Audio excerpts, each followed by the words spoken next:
नमस्कार बहिणींनो, आज आपण बेसिकली पाहणार आहोत लाडकी बहीण योजना संदर्भातल्या 25 जानेवारी 2026च्या ज्या आजच्या महत्त्वाच्या अपडेट्स आल्या आहेत. ओके, सो बेसिकली एक करून आपण अपडेट बघून घेऊया. ओके, सो पहिली अपडेट आज काय आली आहे, लाभार्थींना हेल्पलाईनवर तक्रारीचा सततचा फटका. ओके, सो बेसिकली आज 25 जानेवारी 2026 रोजी लाडकी बहीण योजनेतील महिलांनी सरकारने सुरू केलेली 181 हेल्पलाईन सेवा अपयशी असल्याच्या तक्रारीसुद्धा आता नोंदवल्या आहेत. ओके, आता हे सध्या कालच सुरू झाले आणि आज तक्रारी पण सुरू झाल्या.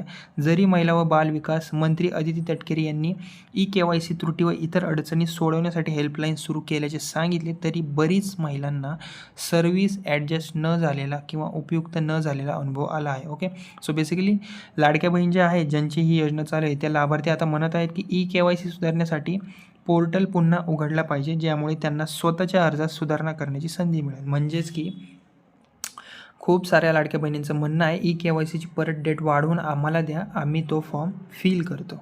बरोबर. ओके, सो बेसिकली 181 हेल्पलाईनवर आता महिलांची नाराजी व्यक्त होत आहे. मित्रांनो, बहिणींनो, आजची ही मोठी बातमी आहे लाडकी बहीणविषयी की लाडकी बहीण योजनेसाठी सुरू केलेली जी 181 जी हेल्पलाईन होती, अपेक्षेप्रमाणे काम करत नसल्याच्या तक्रारी आता समोर येत आहेत. आणि अनेक महिलांचं असं सुद्धा म्हणणं आहे की फोन लावला तरी योग्य मार्गदर्शन आम्हाला मिळत नाही.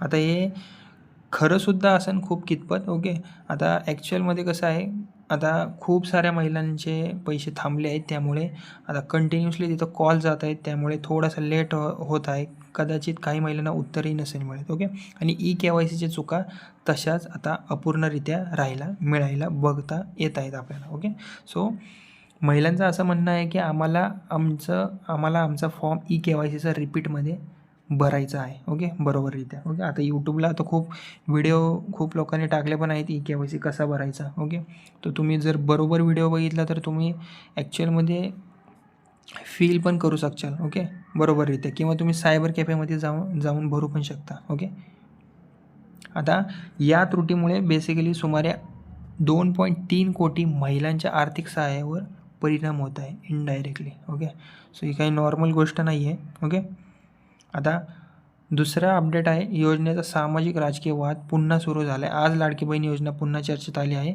काही वृत्तपत्रांनुसार योजना निवडणुकीच्या काळात राजकीय गेम चेंजर म्हणून वापरली जात असल्याचे आरोपही समोर येत आहेत. योजनेचा बेसिकली वापर राजकारणात कसा होतो या मुद्द्यांवर चर्चा आता वाढली आहे. ओके, सो या 2 अपडेट आहेत. KYC पोर्टल पुन्हा उघडण्याची मागणी महिलांनी सुद्धा केली आहे. ओके, आता आज लाभार्थी महिलांकडून एक मोठी मागणी होत आहे की KYC सुधारण्यासाठी, म्हणजे की KYC रिटर्न फॉर्म भरण्यासाठी पुन्हा पोर्टल आमचं चालू करा, म्हणजे जी वेबसाईट आहे ती पुन्हा चालू करा, म्हणजे आम्ही बरोबररित्या भरू. ओके, कारण बऱ्याच महिलांच्या अर्जात नावातील स्पेलिंग मिसमॅच आहे, आधार बँक लिंकिंग एरर आहे, चुकीची माहिती अपडेट झाली आहे. या कारणांमुळे त्यांचा 1500चा हप्ता अडलेला आहे. ओके, सो बेसिकली पात्र महिलाही अपात्र ठरण्याची आता भीती होत आहे. ओके, सो बेसिकली आजच्या अपडेटनुसार जर KYC वेळेत पूर्ण झाली नाही तर काही पात्र महिलाही योजनेतून अपात्र ॲटोमॅटिकली ठरू शकतात इनडायरेक्टली, अशी भीती महिलांमध्ये आता वाढत आहे. आणि यामुळे अनेक ठिकाणी योजनेतील लाभार्थ्यांची संख्या आपल्याआप कमी होण्याची शक्यता वर्तवली जात आहे. ओके, आता ही योजना पुन्हा चर्चेत आली आहे राजकीय वर्तुळात. ओके, सो बेसिकली 25 जानेवारी 2026 आजची तारीख, लाडकी बहीण योजना पुन्हा एकदा चर्चेचा विषय बनली आहे. एकीकडे महिलांना आर्थिक मदतीची गरज आहे आणि दुसरीकडे तांत्रिक अडचणी, हेल्पलाईनची मर्यादा आणि KYC समस्या या सगळ्यांमुळे महिलांमध्ये थोडासा राग आणि संभ्रम निर्माण झाला आहे. ओके, सो बेसिकली आजचं बहिणींनो हे एवढीच अपडेट होती की 181 हेल्पलाईनवर अनेक तक्रारीसुद्धा होत आहेत. सध्या KYC पोर्टल पुन्हा सुरू करण्याची मागणी आहे महिलांची. काही महिलांचा हप्ता अजूनही अडकलेला आहे. पात्र महिलाही अपात्र ठरण्याची शक्यता आहे याचमुळे. ओके, सो म्हणूनच ज्यांनी अजून KYC पूर्ण केले नाही त्यांनी त्या महिलांनी तात्काळ तपासणी करावी आणि KYC त्यांची कंप्लीट करून घ्यावी. ओके, आणि जर तुम्हाला काही प्रॉब्लेम असेल, KYC वशी पैसे नसतील आले किंवा KYCची त्रुटी असेल काही प्रॉब्लेम असेल तुम्हाला, तर माझ्या चॅनलला सबस्क्राईब करा आणि कमेंट करा. मी नक्कीच तुम्हाला रिप्लाय देईल. Okay, thank you.